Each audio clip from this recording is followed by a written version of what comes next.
এইটা কি? জি ma'am, file. সেটা তো আমিও দেখছি। কার ফাইল এটা?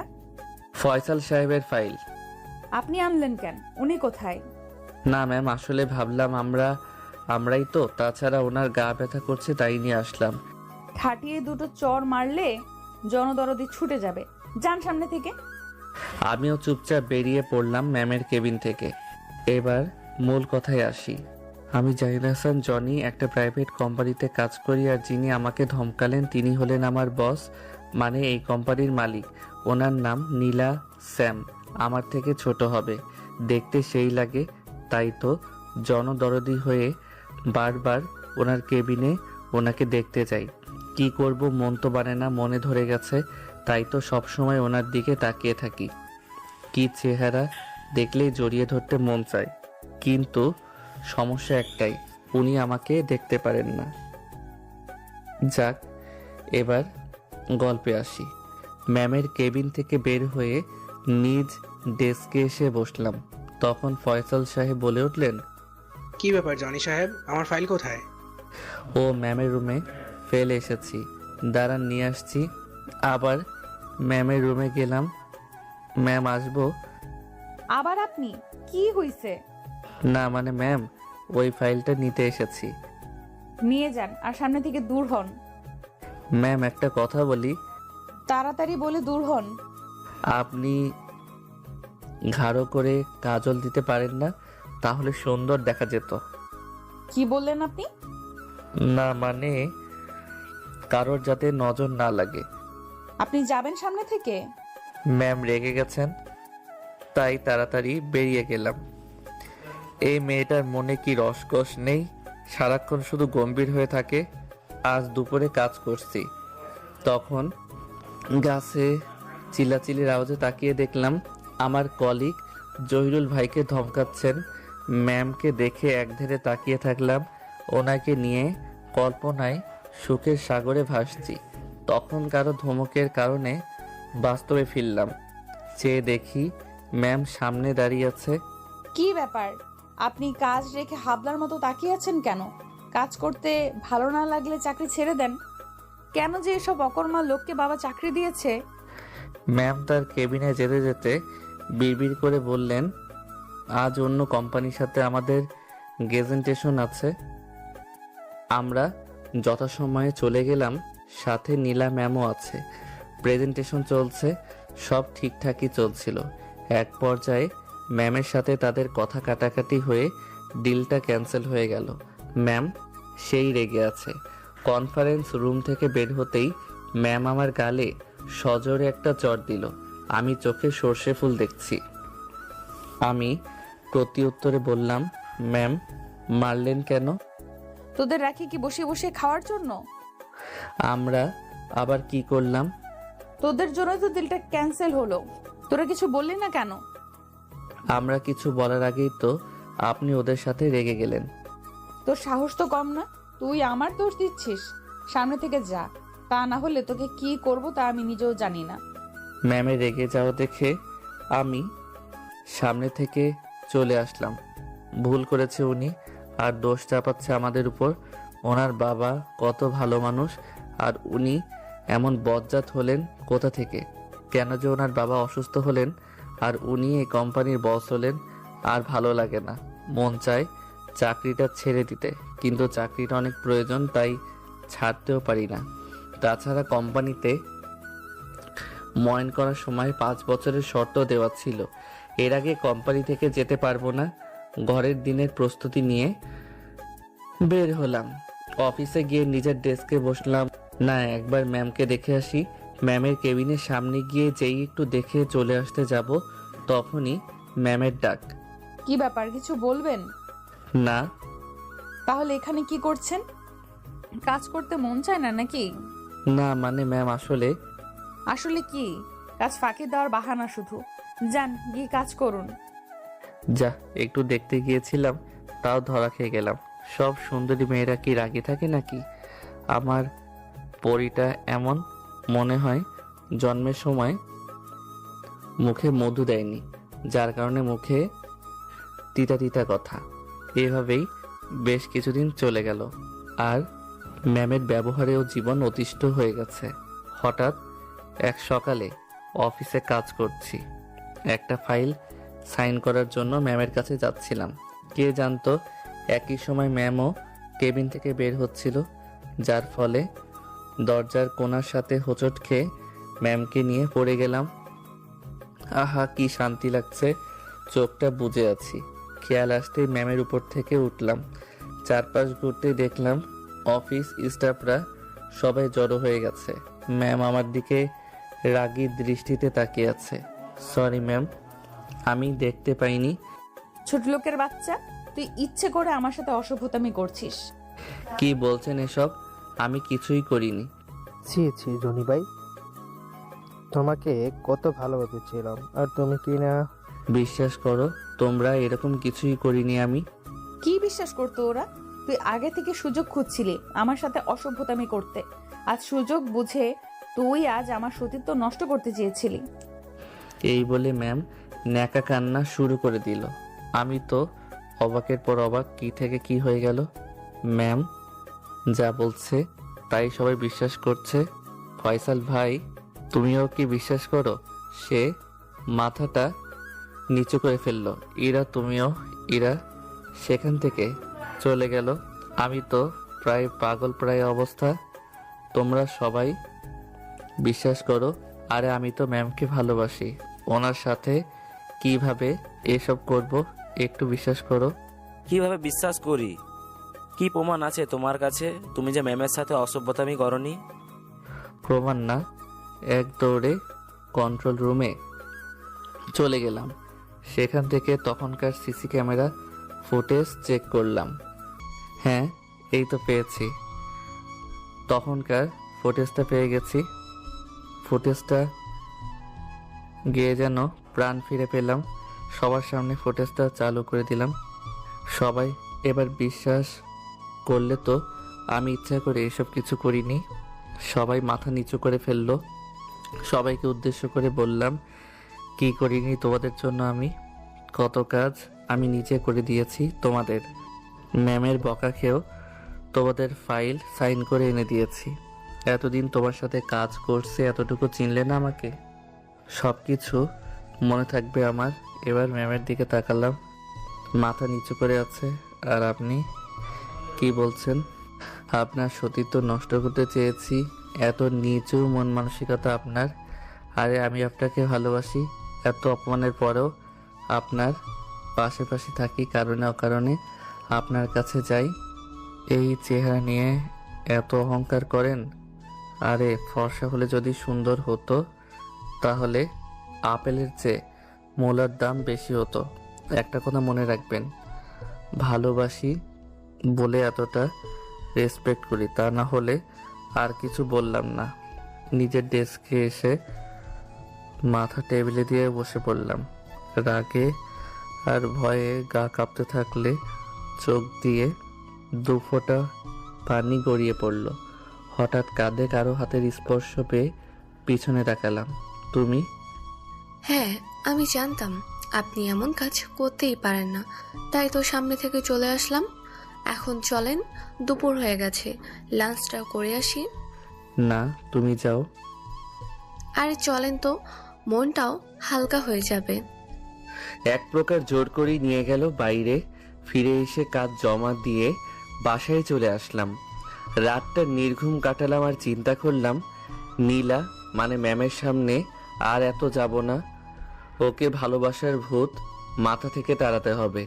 বামন হয়ে চাঁদে হাত বাড়ানো ঠিক হবে না। আল্লাহ যা করে ঠিকই করে। পরের দিন অফিসে চলে আসলাম। অফিস স্টাফরা সবাই কালকের ব্যবহারের জন্য সরি বলল। আমি ইটস ওকে বলে দিলাম। তারপরে ওদের প্রতি একটা অভিমান থেকে গেল। আর ফয়সাল ভাইয়ের সাথে তো কথাই বলিনি। এত ভালো জানতাম ওনাকে, আর উনি কিনা আমাকে অবিশ্বাস করলো। কেউ না জানুক, উনি জানতো আমি ম্যামকে ভালোবাসি। যাক, সেদিন আর ম্যামের সাথে দেখা হয়নি। ওনার বের হয়ে যাওয়ার আগে আমি বার হয়ে গেছি। তার পরের দিন সকালে ডেস্কে এসে বসলাম। ম্যাম সামনে দিয়ে ওনার কেবিনে গেল। সবাই দাঁড়িয়ে গেল, সাথে আমিও। যাওয়ার সময় একবার আমার দিকে আর চোখে তাকিয়ে গেল। আমি আমার মতো কাজে মনোনিবেশ করলাম। সমস্যা বাঁধলো বিকালের দিকে। ফাইলে সাইন লাগবে ম্যামের। ওনার সামনে কিভাবে যাব, তাই ফাইলটা পিয়নকে দিয়ে পাঠালাম। চিন্তায় আছি, এত কিছুর পরও আমার ফাইলে সাইন করে না। না করে কিছুক্ষণ পর পিয়ন ফাইল নিয়ে আসলো। না, সাইন করে দিয়েছে তাহলে। ফাইলটা জমা দিয়ে চলে আসলাম। এরকম করে আরও 3 দিন চলে গেল। এই 3 দিন ম্যামের সামনাসামনি হয়নি। বিপত্তি বাঁধল 4র্থ দিন। ফাইল দেওয়া হলো অনেকগুলো। এতগুলো কাজ করতে করতে বিকাল হয়ে গেল। এক এক করে সবাই চলে যাচ্ছে। কাজগুলো শেষ না করেও যেতে পারছি না। এক এক করে সবাই চলে গেল। এখন শুধু আমি আর ম্যাম আর পিয়ন। বুঝি না, আজকে আমাকে ইচ্ছা করে এত বেশি কাজ দিয়েছে। কি ব্যাপার ম্যাম, এখনো যাচ্ছে না কেন? উফ, কখন না সামনে এসে পড়ে। কাজগুলো শেষ করে পিয়নকে বুঝিয়ে দিয়ে যেই বের হতে যাব, তখনই কারো কোমল সুরে ডাক পড়ল। পিছনে ফিরে দেখি ম্যাম। আমি মাথা নিচু করে দাঁড়িয়ে আছি। ম্যাম আমার সামনে আসলো, আমতা আমতা করা বলল, আমি সরি, আসলে আমি বুঝতে পারিনি। আমি চুপ করে আছি। তাই ম্যাম আবারও বলল, জনি সাহেব, আমি সরি, ভুল তো মানুষেরই হয়। আচ্ছা চলুন, আপনাকে বাসায় ড্রপ করে দেই। ধন্যবাদ ম্যাম, আমি একাই যেতে পারবো। এই বলে আমি সেখান থেকে চলে আসলাম। এখন আর বেশি দরকার ছাড়া ম্যামের কেবিনে যাই না। ফাইল সাইন লাগলে পিয়নকে দিয়ে করিয়ে আনি। এখন ম্যাম শুধু আর চোখে তাকায় আমার দিকে। ফয়সাল সাহেবের সাথে এখনো ভালোভাবে কথা বলি না। বিকালে ফয়সাল সাহেব আমার ডেস্কে আসলেন। জনি সাহেব, আমি জানি আপনি এখনও আমার উপরে রেগে আছেন। আসলে ওই দিন আপনি যেভাবে ম্যামকে জড়িয়ে ধরেছিলেন, যা অবিশ্বাস করার মতো। কেউ না জানুক, আপনি তো জানতেন যে আমি ম্যামকে ভালোবাসি। তার সাথে এরকম আমি করতে পারি না। আচ্ছা ভাই, আমার ভুল হয়ে গেছে, এবারের মতো ক্ষমা করে দে। এই বলে আমাকে জড়িয়ে ধরলো। আমিও আর রাগ করে থাকতে পারলাম না। যাই হোক, সব কিছু আগের মতো চলতে লাগলো। শুধু ম্যামের সাথে দূরত্বটা বাড়িয়ে দিয়েছি। দুপুরে ফয়সাল সাহেবকে দিয়ে ম্যামের কাছে ফাইলটা পাঠালাম। আসুন। ফাইলটা একটু সাইন করে দিতেন যদি। দেন। ম্যামের দিকে বাড়িয়ে দিল। কার ফাইল এটা? জনি সাহেবের। ওনার ফাইল আপনি আনলেন কেন? আসলে ওনার গা ব্যথা তো, তাই। ওনাকে ডাক দিন। আমার ডাক শুনে ম্যামের কেবিনে চলে আসলাম। ম্যাম আসবো? আসুন। ডেকেছিলেন আমাকে? আগে বসুন। বসলাম চেয়ার টেনে। নিচের দিকে তাকিয়ে বসে আছি। আপনার গায়ে কি হয়েছে? হালকা চোট লেগেছে। আপনি আমাকে বললেই তো আমি আপনার ডেস্কে গিয়ে ফাইল সাইন করে দিয়ে আসি। কিছুক্ষণ চুপ থেকে আবার ম্যাম, অন্যের হাতে পাঠানোর কি দরকার? আমি কি কলা গাছের সাথে কথা বলছি নাকি? আমার চোখের দিকে তাকান। ম্যামের কথায় ম্যামের দিকে তাকালাম। ভয়ে আমার বুক শুকিয়ে যাচ্ছে। দেখুন, আমি জানি আপনার গায়ে কোনো চোট লাগেনি। আমি সত্যিই সরি। ওই দিন আমি বুঝে উঠতে পারিনি, হঠাৎ এসে আমার উপর পড়লেন। আমি সত্যিই সরি। বিস্মিতভাবে তাকালো। চোখের কোণে বিন্দু বিন্দু পানি জমা হয়েছে। ফাইল সাইন করা শেষে আমি ফাইল নিয়ে বেরিয়ে আসলাম। এভাবে আরও কিছুদিন চলে গেল। এখন দেখি ম্যাম তার কেবিন থেকে প্রায়ই বের হয়ে আমার ডেস্কের আশেপাশে হেঁটে বেড়ায়, আমার প্রতি নজরদারি করে। আমি আমার মতো ওনার প্রতি এখন ততটা আগ্রহ দেখাই না। উনি আমাকে খুব ভালোভাবেই নজরে রাখে। ওনার প্রতি আগ্রহ দেখাই না বিধায় হয়তো আমার প্রতি এতটা আগ্রহী। আমি কোনো মেয়ে কলিগের সাথে কথা বললে ম্যামের চোখ মুখ লাল হয়ে যেত। আজ দুপুরে ডেস্কে বসে কাজ করছি, তখনই ইরা আসলো। কি করেন ভাইয়া? লাঞ্চ করবেন না? করব। তাহলে ভাইয়া আমার সাথে চলেন, আমি আজ নিজের হাতে রান্না করে নিয়ে আসছি। প্লিজ প্লিজ প্লিজ, না করবেন না? তুমিও না বাচ্চাদের মতো করো। আচ্ছা চলো। আমি আর ইরা হাসতে হাসতে আমার ডেস্ক থেকে বের হচ্ছি।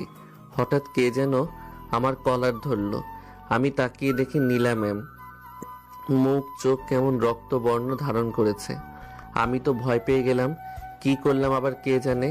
তখনই ম্যাম বলল, কি পেয়েছিস? আমাকে এড়িয়ে চলবি? অন্য মেয়ের সাথে হাসাহাসি? তুই না আমাকে ভালোবাসিস? এ তোর ভালোবাসা? কি করছেন ম্যাম? কলার ছাড়ুন, সবাই দেখছে। ছাড়বো না তোকে। আমাকে প্রেমের জালে ফাঁসিয়ে এখন এড়িয়ে চলছিস? অন্য মেয়ের সাথে হাসাহাসি করছিস? এই বলে আমাকে কলার ধরে টানতে টানতে ওনার কেবিনে নিয়ে গেল। ইরা সহ বাকি সবাই দেখি হাসছে। ওনার কেবিনে নিয়ে আমি চুপচাপ চেয়ারে বসে থাকলাম। ম্যাম ধপ করে ওনার চেয়ারে বসে পড়লেন।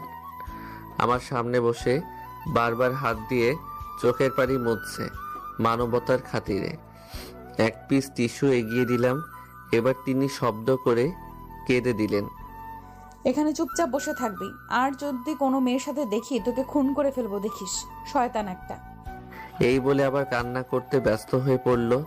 ম্যাম কান্না করছে আর আমার দিকে রাগী চোখে তাকাচ্ছে। অনেকক্ষণ বসে থাকলাম। না, আর বসে থাকা যায় না। ম্যাম আমি চলে যাই। এই কথা বলতেই ম্যাম আমার গলা চেপে ধরলো। কই যাবি? হ্যাঁ, কই যাবি? এখানে চুপচাপ বসে থাক, না হলে গলা চেপে মেরে ফেলবো কুত্তা। ওই ডাইনিটার সাথে যাইতি, তাই না? এখানে চুপ করে বসে থাক। উনি গলা চেপে ধরাতে আমি কেসে উঠলাম আর উনি আমাকে পানি খাওয়াতে ব্যস্ত হয়ে পড়লেন। ও খোদা, তুমি কোথায়? আর কতক্ষণ বসিয়ে রাখবে? কিছুক্ষণ পর পর শুধু কফি খাওয়াচ্ছেন আর বসে বসে কান্না করছেন। আমার এখন কাজ হচ্ছে কফি খাওয়া আর ওনার কান্না দেখা। এই পর্যন্ত 4 মগ খাওয়া শেষ। আল্লাহ তুমি রক্ষা করো, এই মেয়ে তো আমাকে মেরে ফেলবে। আর কতক্ষণ বসিয়ে রাখবেন? ওইদিকে ইরা নিজ হাতে রান্না করে এনেছে। ভাবতেই জিভে পানি এসে গেছে। এখানে বাসা ভাড়া নিয়ে একা থাকি। বাবা মা গ্রামে থাকে। বুয়ার হাতে রান্না খেতে খেতে জীবন শেষ। না, ইরার হাতে রান্না মিস করা যাবে না। এইদিকে ম্যামও আমাকে ছাড়ছে না। এবার ম্যামকে বললাম, ম্যাম আর কতক্ষণ বসিয়ে রাখবেন? দুপুর গড়িয়ে বিকাল হতে চললো, কিছু তো খেতে হবে। ওইদিকে ইরার নিজ হাতে আমার জন্য রান্না করে এনেছে, এখনো হয়তো খাবার নিয়ে বসে আছে। প্লিজ যেতে দিন। এই কথা বলে মনে হয় বড় রকমের ভুল করে ফেলেছি। ম্যাম তার রক্তবর্ণ চোখগুলো বড় বড় করে আমার দিকে তাকিয়ে থাকলো। কিছুক্ষণ চুপচাপ আমার দিকে তাকিয়ে থেকে হঠাৎ ম্যাম চিৎকার করে বলে উঠল, কি বললি তুই? এই বলে ড্রয়ার থেকে একটা চাকু বের করে আমার গলার দিকে ধরলো। কি করছেন ম্যাম? পোঁচ লেগে যাবে তো, নামান। কি বলেছিলি আবার বল। আমাকে কিন্তু ভয় দেখাবেন না। ম্যাম অগ্নিমূর্তি ধারণ করে আমার দিকে তাকিয়ে আছে। আমি যাই বলি না কেন, ম্যামের সামনে গেলে ওনার গম্ভীর চেহারা দেখলে ভয়ে একেবারে চুপসে যাই আমি। ম্যাম দেখলাম কাকে যেন ফোন করে খাবারের অর্ডার দিল। কিছুক্ষণ পর খাবার চলে আসলো। আহা, খাবার দেখে জিভে পানি চলে আসছে। ইচ্ছা করছে খাবারের উপর লাফ দিয়ে পড়ি। ফর্মালিটির জন্য চুপচাপ বসে আছি। কি হলো? বসে আছো কেন? হাত ধোও। আমি হাত ধুতেই ম্যাম নিজ হাতে খাবার তুলে দিলেন। আমি আমার মতো খেয়ে শেষ করলাম। ম্যামও আমার সাথে খেলেন, তবে অল্প। এবার যাও, তবে ইরা, নাহার আর রুমার আশেপাশে যেন না দেখি। আমি সুযোগ পেয়ে এক প্রকার দৌড়েই চলে আসলাম। আপনারা কি মনে করেছেন নীলা ম্যামের মিষ্টি কথায় আমি আগের সব কিছু ভুলে গেছি? মোটেও না। ওনার মায়াজালে আমি আর জড়াচ্ছি না। ম্যামের কেবিন থেকে বের হতেই কতগুলো উৎসুক মুখ আমার দিকে তাকিয়ে আছে। তারা হয়তো জানতে চাচ্ছে ভিতরে এতক্ষণ কি হলো। আমি আমার ডেস্কে এসে বসতেই ইরা আর ফয়সাল আমার ডেস্কে আসলো। ইরা, আমি সরি, তোমার সাথে খেতে পারলাম না। আমি কিন্তু এখনো না খেয়ে আছি আপনার জন্য। চলুন না ভাইয়া। পাগলি বোন আমার। আমি ম্যামের কেবিনে খেয়েছি, ম্যাম জোর করে খাইয়েছে। তুমি ফয়সাল ভাইকে নিয়ে খেতে। ইরা ফয়সালের দিকে রাগী চোখে তাকিয়ে বলল, ওনার কি আমার সাথে খাওয়ার সময় আছে নাকি? ওনার তো নাহার আর রুমা আছে। আমি কিন্তু এখনো খাইনি, চলো। আমি খাবো না, আপনার সাথে যান, রুমা আর নাহারের কাছে যান। আমার কিন্তু খুব ক্ষুধা লেগেছে, চল না প্লিজ। ইরা যাও, তোমাদের দুজনেরই এখন অনেক খিদা, আগে গিয়ে খাও, ওসব বিষয়ে পরে কথা বলা যাবে। ইরা ফয়সালের দিকে রাগী চোখে তাকিয়ে বলল, বলে হাঁটা ধরল আর ফয়সাল পিছে পিছে চলল। আমি আনমনে হাসছি আর ভাবছি এদের ভিতর কিছু একটা ঘটতে চলছে। কৌতূহল বশত ইরার ডেস্কে গেলাম। আহা, কি সুন্দর খাবার সামনে রেখে একজন আর একজনের দিকে তাকিয়ে আছে। আমি হালকাভাবে কাশি দিয়ে বললাম, খাবার সামনে রেখে বসে কাশতে নেই।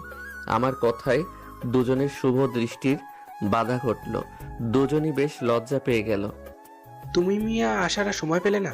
নিজে তো পেট পূজারি করে এসেছো, এখন আমাদেরও খেতে দাও। ও শিওর শিওর, খাও, আমি কি সাহায্য করব? ফয়সাল ভাই আমার দিকে রাগী চোখে তাকালো। আচ্ছা খাও খাও, আমি পরে আসি। আমি আমার ডেস্কে এসে কাজে মন দিলাম। ম্যামের সাথে যাতে দেখা না হয় তাই তাড়াতাড়ি বের হয়ে গেলাম। রাতে আর বাসায় খেলাম না। ম্যাম যা খাওয়ালো তাতে দুদিন অনায়াসে থাকা যাবে। রাতে সুন্দর করে একটা ঘুম দিলাম। সকালে যথাসময়ে অফিসে চলে এসেছি। ম্যাম এখনো আসেনি, তাই ফয়সাল আর ইরা সহ বাকিদের সাথে কুশল বিনিময় করে কাজে মন দিলাম।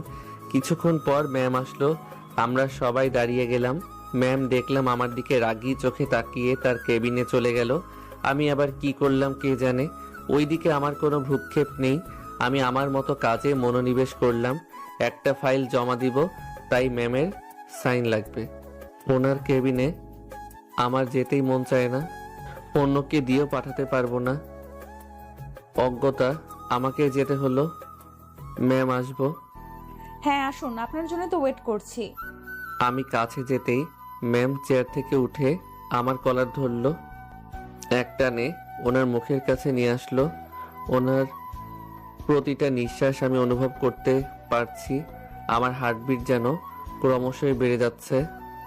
ওই, তুই কালকে আমাকে না বলে গেলি না কেন?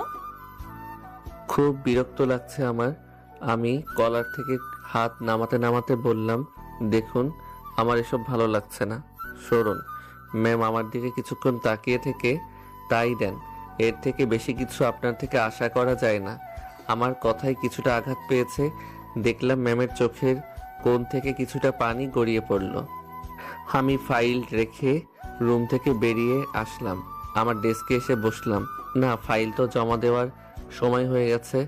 ফাইলগুলো আমার উপরের কর্মকর্তা আলামিন ভাইয়ের কাছে জমা দিতে হয়, উনি এসব হ্যান্ডেল করেন। কিছুক্ষণ পর পিয়নকে পাঠালাম ম্যামের কেবিনে ফাইল আনতে। পিয়ন ফাইল নিয়ে আসলো। আমি ফাইলগুলো আবার চেক করার জন্য খুলতেই অবাক। ফাইলের পেপারগুলো ভিজে জট লেগে গেছে। ভালো করে দেখে বুঝলাম ম্যামের চোখে পানি। কি মুসিবত! উনি কি আমাকে শান্তিতে থাকতে দিবেন না? আমি দিলাম সাইন করতে আর উনি কান্না করে ফাইলের ভিতর সাগর তৈরি করেছেন। কি আর করার, এগুলো এখন আবার শুকাতে হবে। পেপারগুলো খুলে একটা একটা করে ফ্যানের সামনে ধরলাম। গাছের ডেস্কের জয়ুল ভাই দেখে বলল, কি ব্যাপার জনি ভাই, এগুলো ভিজলো কিভাবে? কি আর বলবো, দুঃখের কথা ভাই। হাতের সাথে পানির গ্লাস লেগে ফাইলে পড়লো। তারপর যা হওয়ার তা তো দেখতেই পাচ্ছেন। সত্যি কথা তো আর বলা যায় না। অন্যদিকে দুই জোড়া চোখ আমার আর ম্যামের সব কাহিনী দেখেছে। তারা হলো ইরা আর ফয়সাল। ওরা দুজন মুচকি মুচকি হাসছে। একেই বলে কারো পৌষ মাস, কারো সর্বনাশ। অনেকক্ষণ ফ্যানের সামনে পেপারগুলো ধরে শুকালাম। দুপুরে আমার দিকে পড়লো ম্যামের কেবিনে। আসবো ম্যাম? হ্যাঁ আসো। ম্যামের দিকে তাকিয়ে দেখলাম ম্যামের চোখগুলো লাল হয়ে আছে, হয়তো কেঁদেছে। আমাকে ডেকেছিলেন? ম্যাম আমার পানে চেয়ে শান্তভাবে বলল, এখানে বসো। আমি বসলাম। এখানে কি কোনো কাজ আছে আমার? চুপ করে বসে থাকতে পারো না? শুধু শুধু কেন বসে থাকবো? এমন সময় দেখলাম পিয়ন খাবার নিয়ে আসলো। ম্যাম আমার দিকে প্লেট এগিয়ে দিয়ে বলল, হাত ধোও। আমি কেন? খাবে না? হ্যাঁ, বাড়ি থেকে খেয়ে নিব। না, এখানে খাবে। দেখুন, আমি না আপনার কাজিন না আপনার বন্ধু। আপনার আর আমার মাঝে সম্পর্ক হলো মালিক কর্মচারী। সো আমি খেতে পারবো না। এই বলে চেয়ার থেকে উঠে চলে আসতে যাব, তখন ম্যাম আমার হাত ধরে ফেললো। তুমি ভালো করেই জানো কেন এমন করি। তোমার কথাবার্তা আমাকে খুব হার্ট করে। সকালের জন্য এমনিই রেগে আছি, এখন আর নতুন করে রাগিও না আমাকে। এই বলে ম্যাম এক টান দিয়ে আমাকে বসিয়ে দিল। নিজ হাত দিয়ে আমার হাত ধুয়ে খাবার বেড়ে দিল। আমি চুপচাপ বসে আছি, কেননা উনি যেই বদরাগী মেয়ে কখন কি করে বসে। কি হলো, বসে আছো কেন? ও বুঝেছি। আমি ম্যামের দিকে তাকালাম, উনি আবার কি বোঝালেন। আমি ভাবনা থেকে বের হতেই দেখি ম্যাম আমার মুখের সামনে ভাত ধরে আছে। কি হলো, হা করো। না ম্যাম, আমি নিজেই খাচ্ছি। ম্যাম কিছুটা রাগী স্বরে বলল। আমি হা করতে বলেছি। আমিও হা করলাম। ঘপাঘপ খাবার মুখে তুলে দিতে লাগলো। আমাকে খাইয়ে দেওয়ার পর অবাক করে দিয়ে উনি ওনার ওড়না দিয়ে মুখটা মুছে দিল, যেন আমার বউ তার আঁচল দিয়ে মুছে দিল। এখন দেখলে কেউ বিশ্বাস করবে না উনি এতটা বদরাগী। আমি চলে আসতে যাব, তখন আবার আমার হাত টান দিয়ে ওনার খুব কাছে নিয়ে আসলো। আমার কপালের সাথে ওনার কপাল ঠেকালো, তারপর শান্তভাবে বলল, খুব ভালোবেসে ফেলেছি তোমায়। তোমাকে খুব করে পেতে ইচ্ছে করে, খুব কাছে পেতে ইচ্ছে করে। একটু ভালোবাসো আমাকে। এই বলে জড়িয়ে ধরলো। ম্যামের চোখে আমি পানি দেখতে পেলাম।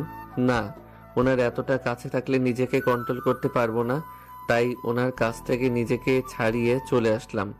ম্যাম আমার চলে যাওয়ার দিকে তাকিয়ে থেকে মনে মনে বলতে লাগলো, তোমাকে তো আমার করেই ছাড়বো, দেখবো আমার ভালোবাসা উপেক্ষা করে কিভাবে দূরে যাও। এই বলে ম্যাম একটা দুষ্টু হাসি দিল। এইভাবেই দিনগুলো যেতে লাগলো, আর ম্যামের পাগলামিও দিন দিন বাড়তে লাগলো। এরকমই একদিন ম্যামের কেবিন থেকে দুপুরে খেয়ে বের হয়ে আমার ডেস্কে যাচ্ছিলাম। আমার ডেস্কে যেতে হলে ইরার ডেস্ক পেরিয়ে যেতে হয়। তো ইরার ডেস্কের কাছে যেতেই দেখি ইরা কান্না করছে। ইরা কান্না করে একাকার করে ফেলেছে, চোখ ফুলে লাল হয়ে গেছে। আমি কাছে গেলাম। ইরা, কি হয়েছে? এভাবে কান্না করছো কেন?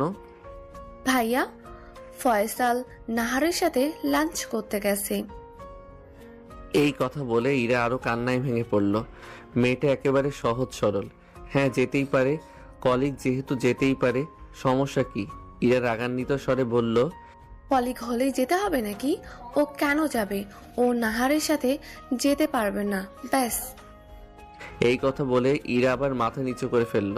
আমি ওর মাথাটা উঁচু করে ধরে বললাম, আমার দিকে তাকাও তো। এই তো ঠিক ধরেছি, তুমি ফয়সালকে ভালোবাসো। ইরা মাথা নাড়িয়ে হ্যাঁ সম্মতি জানালো। তা ওকে বলো না কেন? কেন উনি বোঝে না? শোনো, যত তাড়াতাড়ি পারো ওকে বলে দাও। হ্যাঁ বলবো, তার আগে ওনার সাথে হিসাব নিকাশ চুকাবো। কেন গেল উনি নাহারের সাথে? আচ্ছা, আমি চলি। বলে দিও আমি আমার ডেস্কে চলে আসলাম। আমি জানি ফয়সালও ওকে ভালোবাসে। একদিন কথায় কথায় বলেছিল আমাকে। আমি ফয়সালকে কল দিলাম। হ্যাঁ ভাই বলো। রাখো তোমার ভাই, তুমি নাহারকে নিয়ে টাঙ্কি মারতে গেছো। এইদিকে ইরা কান্না করে শেষ। বলো কি, আমি আসছি। কিছুক্ষণ পর ফয়সাল চলে আসলো, সোজা ইরার ডেস্কে চলে গেল। ইরা এখনো কাঁদছে। কি হয়েছে, তুমি কাঁদছো কেন? ইরা রাগ অভিমান আরো বেড়ে গেল। ইরা উঠেই ফয়সালের গলা চেপে ধরলো, তারপর শুরু করলো, কুত্তা, শোর, শয়তান, বিড়াল, তুই আমাকে রেখে ওই পেতনিটার সাথে গেছোস। তোকে আজ আমি মেরেই ফেলবো। এই বলে ইরা ফয়সালকে মারতে লাগলো। এক পর্যায়ে ফয়সাল ইরাকে বুকের মাঝে চেপে ধরলো, আর ইরা একেবারে শান্ত হয়ে গেল, কান্না করে ফয়সালের বুক ভাসাচ্ছে। আপনি বোঝেন না কেন আমি আপনাকে ভালোবাসি? ফয়সাল ইরার কপালে চুমু দিয়ে বলল, পাগলি, আমি জানি তো, আমিও তো তোমাকে ভালোবাসি। তাই তো নাহারের সাথে গিয়েও ওর সাথে খাইনি, তোমার সাথে খাবো বলে। আমি জানি তুমি এখনো খাওনি। চলো, ক্ষুধা লেগেছে। আর যদি দেখি না ওর সাথে, একেবারে খুন করে ফেলবো। খালি কষ্ট দেয় আমাকে। এখন চলেন, আমারও খুব ক্ষুধা লেগেছে। আপনার উপর জিদ করে আমি এখনো খাইনি, এখন আমাকে খাইয়ে দিবেন। আমি দূর থেকে ওদের এসব কাণ্ড দেখে তৃপ্তিময় একটা হাসি দিলাম। বিকালে অফিস থেকে বের হতেই দেখি ফয়সাল আর ইরা একসাথে বের হচ্ছে। আমার কাছাকাছি আসতেই বললাম, তোমাদের কাছ থেকে কিন্তু আমি একটা ট্রিট পাই। আচ্ছা ভাইয়া, আজকেই চলেন আমাদের সাথে, আপনাকে আজকেই ট্রিট দেব। আচ্ছা থাক, আজ ট্রিট দিতে হবে না। তোমাদের নয়া প্রেমে কাবাব মে হাড্ডি হতে চাই না। যাও। আমার কথায় ইরা কিছুটা লজ্জায় পেল। তাহলে আমরা চলি ভাইয়া, ভালো থাকবেন। আচ্ছা যাও। ওরা ওদের মতো চলে গেল আর আমি আমার মতো। চারপাশের মানুষের মুখে হাসি দেখলে আমার মনটাও কেমন আনন্দে ভরে ওঠে। এইভাবেই বেশ কিছুদিন চলল। কাল নীলার জন্মদিন। তার বাসায় বিশাল আয়োজন করা হয়েছে। অফিসের সবাইকে ইনভাইট করা হয়েছে, শুধু আমি বাদে। আমাকে ইনভাইট না করেও ভালো হয়েছে, করলেও যেতাম না। কালকের দিনটা বন্ধ পাবো। কাল সারাদিন ঘুমিয়ে ঘুমিয়ে কাটাবো। আহা শান্তি। আবার কিছুটা মন খারাপও হলো। সবাইকে ইনভাইট করলো, আমাকে করলো না। এটা কি আমাকে অপমান করলো নাকি? বদ একটা অপমান করবি কর, এভাবে করা লাগে? আজ খেতেও ডাকলো না। শালি তোকে পরে দেখে নেব। আমাকে অপমান? না, আর এই বিষয়ে ভাবা যাবে না। এগুলো ভাবতে থাকলে মাথা আরো গরম হয়ে যাবে। কাজে মন দিলাম। বিকালে যাতে ম্যামের সাথে না দেখা হয়, তাই তাড়াতাড়ি করে বের হয়ে গেলাম। রাত পেরিয়ে সকাল হলো। আজ ম্যামের জন্মদিন। না, কিছু খেয়ে আবার ঘুম দিতে হবে। তার আগে মোবাইলটা বন্ধ করি, যাতে কেউ বিরক্ত না করতে পারে। আহা, ঘুম কাকে বলে! এই অবেলায় পড়ে পড়ে ঘুমাচ্ছি। বেশিক্ষণ ঘুমাতে পারলাম না। দুপুরের পর দিয়ে কে যেন কলিং বেল বাজাচ্ছে। আমি গিয়ে দরজা খুলতে দেখলাম একজন আমার বয়সী লোক দাঁড়িয়ে আছে। আমি, কে রে ভাই এই অবেলায়, কি চাই? সরি স্যার, আপনার ঘুমে ডিস্টার্ব করার জন্য আমি আপনার জন্য গাড়ি পাঠিয়েছে যাওয়ার জন্য। এখনই রেডি হয়ে যেতে বলেছে। তোর ম্যামকে আর কোথায় যাব? ম্যামের নাম নীলা স্যার। আমার আর বুঝতে বাকি রইল না যে এইটা নীলা ম্যামের কাজ। আমি তো যাব না, কি করি? তুমি যাও, আমি পরে আসছি। সরি স্যার, আপনার জন্য গাড়ি পাঠানো হয়েছে। তুমি যাও, তোর ম্যামকে আমি বলছি। কিন্তু স্যার। কোনো কিন্তু নয়, যাও। লোকটাকে পাঠিয়ে দিয়ে আবার ঘুমের রাজ্যে হারিয়ে গেলাম, কিন্তু ঘুমাতে পারলাম না। কিছুক্ষণ পর আবার আসলো। আমি দরজা খুলে দেখি সে আবার এসেছে। গালের এক পাশ লাল হয়ে আছে। তুমি আবার আসছো? যাও, আমি আসছি। সরি স্যার, আপনাকে ছাড়া যেতে পারবো না। আপনার কথা শুনতে গিয়ে ম্যাম আমার গালের কি করেছে। এখন আপনাকে ছাড়া গেলে চাকরি থাকবে না আমার। এখন কি বলি? আমি একটা গাড়ি দেখিয়ে বলি, ওই গাড়িটা দেখছো? আমি ওইটাতে করে যাব। আমার সাথে আরেকজন আছে, ওকে নিয়েই যাব। তুমি যাও। সরি স্যার, আপনাকে ছাড়া যাওয়া যাবে না। আপনার জন্য স্পেশাল গাড়ি পাঠানো হয়েছে, সেটা দিয়েই যাবেন। কি মাইনকার চিপায় আটকালাম। ওকে বুঝিয়ে ভাজিয়ে পাঠিয়ে দিলাম। কাল আমাকে ইনভাইট করেনি, আজ আসছে গাড়ি পাঠাতে। আবার ইম্পসিবল গাড়ি। তোর গাড়ির তলায় আগুন? না, বাসায় থাকা যাবে না, থাকলেই আবার আসবে। তার আগে গোসলটা সেরে নিই। গোসল করে একটা ট্রাউজার আর একটা গেঞ্জি পরে বের হওয়ার জন্য দরজা খুলতেই যা দেখলাম, তা দেখে ভয়ে গলা শুকিয়ে গেল। সামনে তাকিয়ে দেখি নীলা ম্যাম দাঁড়িয়ে। মনে হয় সোজা অনুষ্ঠান থেকে এসেছে। পরনে বার্থডে পোশাক। বাহ, কি দারুণ লাগে! ম্যাম আমার দিকে অগ্নি দৃষ্টিতে তাকিয়ে আছে। আমি ভয়ে ভয়ে বললাম, হ্যাপি বার্থডে ম্যাম। ম্যাম আমাকে কিছু না বলে বাসার ভিতরে চলে গেল। আমি পিছন পিছন গেলাম। ম্যাম, কোনো সমস্যা হয়েছে? আমাকে কল করলেই তো আমি চলে আসতাম। ম্যাম আমার দিকে তাকিয়ে চিৎকার দিয়ে বলল, ফাজলামো করো আমার সাথে? ফোন বন্ধ করে রেখে বলছো ফোন করতে। ফোন বন্ধ কেন তোমার? মনটা চায় ঠাটিয়ে দুটো চর মারি। গাড়ি পাঠিয়েছিলাম, আসনি কেন? তোমার জন্য এত কিছু রেখে আসতে হয়েছে জানো? Sorry ma'am. জনি, কতবার বলবো অফিস ছাড়া আমাকে নাম ধরে ডাকতে? আজ অন্তত আমার নাম ধরে ডাকো। কথাটা একেবারে শান্তভাবে মায়া লাগিয়ে বলল। কথাটা এতটা মায়া ছিল যে কথাটা ফেলতে পারলাম না।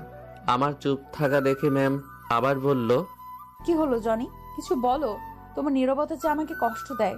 আচ্ছা তাড়াতাড়ি রেডি হও। ঠিক আছে নীলা। নীলা একটা মুচকি হাসি দিল। ওর নাম ধরে ডাকাই হয়তো খুশি হয়েছে। আমি আমার রুমে ঢুকে রেডি হচ্ছি, খালি গা আমার। তখন হঠাৎ নীলা আমার রুমে ঢুকে পড়লো। আমি তো লজ্জায় গা ঢাকতে ব্যস্ত। আহা, কি করছো? রুমে আসলে কেন? নীলা একটা দুষ্টু হাসি দিয়ে বলল, এত লজ্জা পাচ্ছ কেন? আমিই তো। এখন এদিকে ঘোরো। আমি ওর দিকে ঘুরতেই ওর আনা ব্যাগ থেকে একটা গেঞ্জি বের করে পরিয়ে দিল। তার উপর একটা শার্ট এবং সর্বশেষ একটা কালো ব্লেজার পরিয়ে দিল। কালো পোশাক আমার এমনিতেই খুব পছন্দ। তারপর একটা প্যান্ট আমার হাতে দিল, তাও কালো। নাও এটা পরো। নাকি আমি পরিয়ে দিব? দাও পরিয়ে দেই। একটা দুষ্টু হাসি দিয়ে বলল, দেখছেন কি ফাজিলের ফাজিল? আমি এটা পরবো, তুমি রুম থেকে বের হও। তো পরো। তোমার সামনে পরবো নাকি? সমস্যা কি? আমিই তো। তুমি পরো তো। দাও আমি পরিয়ে দেই। এই কি করছো? তুমি বের হও তো। তো আমি ওর হাত ধরে রুম থেকে বের করে দিলাম। কি মেয়ে মাইরি, আমার ইজ্জত নিয়ে টানাটানি শুরু করে দিয়েছে। আমি প্যান্ট পরে ইন করে পরিপাটি হয়ে রুম থেকে বের হলাম। রুম থেকে বের হতেই নীলা আমার দিকে হা করে তাকিয়ে রইল। একেবারে আমার রাজকুমারের মতো। ওর কথায় একটা মুচকি হাসি দিলাম। জনি, আমার জন্মদিনের গিফট কোথায়? সবার থেকে কিন্তু আলাদা হতে হবে এবং স্পেশাল। আমি জানি ও কি চায় আমার কাছে, কিন্তু তা আমি দিতে পারবো না। চাইলেই দিতে পারি।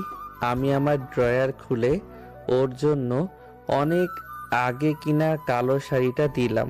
হয়তো খুশি হবে না এই সাধারণ একটা শাড়িতে। আমি আর কিছু জিজ্ঞাসা করলাম না, বললাম চলো। কিছুটা আগাতেই নীলা বলল, দাঁড়াও। আমি ঘুরে বললাম, জানি এটা তোমার পছন্দ হবে না। এর থেকে ভালো কিছু এই মুহূর্তে নেই আমার কাছে। অনেক আগে কিনেছি তোমাকে দেব বলে। নীলা কিছু না বলে রুমের ভিতরে চলে গেল। এই কই যাচ্ছ?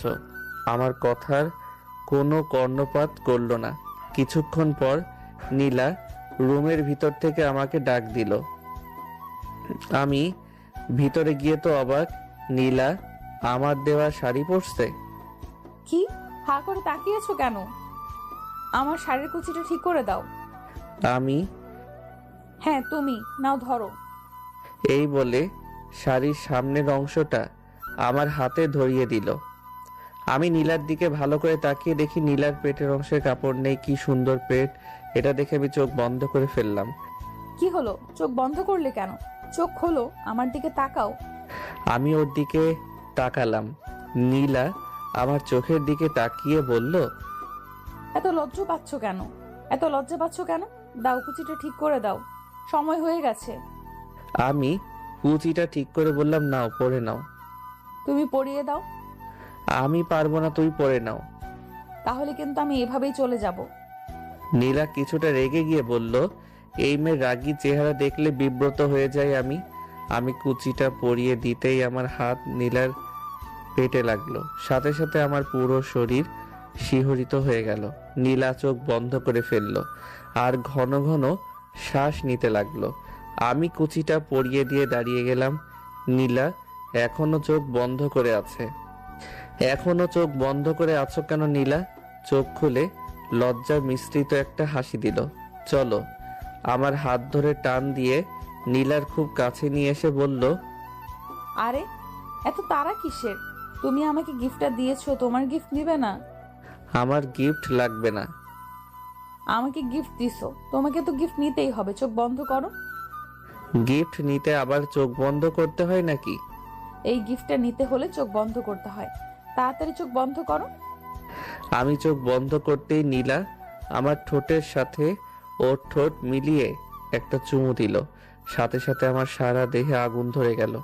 আমি ছাড়াতে চেষ্টা করলাম, কিন্তু ও এত শক্ত করে জড়িয়ে ধরলো যে নিজেকে ছাড়াতে পারলাম না। ওর সাথে না পেরে উঠে আমিও ওর চুমুতে সাড়া দিতে লাগলাম। খুব শক্ত করে জড়িয়ে ধরলাম আমি ওকে। কতক্ষণ ছিলাম জানি না। বেশ কিছুক্ষণ পর আমাকে ছাড়লো। দুজনে জোরে জোরে শ্বাস নিতে লাগলাম। নীলা আমার দিকে তাকিয়ে তৃপ্তিময় একটা হাসি দিল। যে জায়গায় ও লজ্জা পাওয়ার কথা সেই জায়গায় আমি লজ্জায় মাথা নিচু করে ফেললাম। নীলা আমার দিকে তাকিয়ে বলল, গিফটটা কেমন লাগলো? আর একটা দিব? আমি কিছু না বলে রুম থেকে বের হয়ে গেলাম।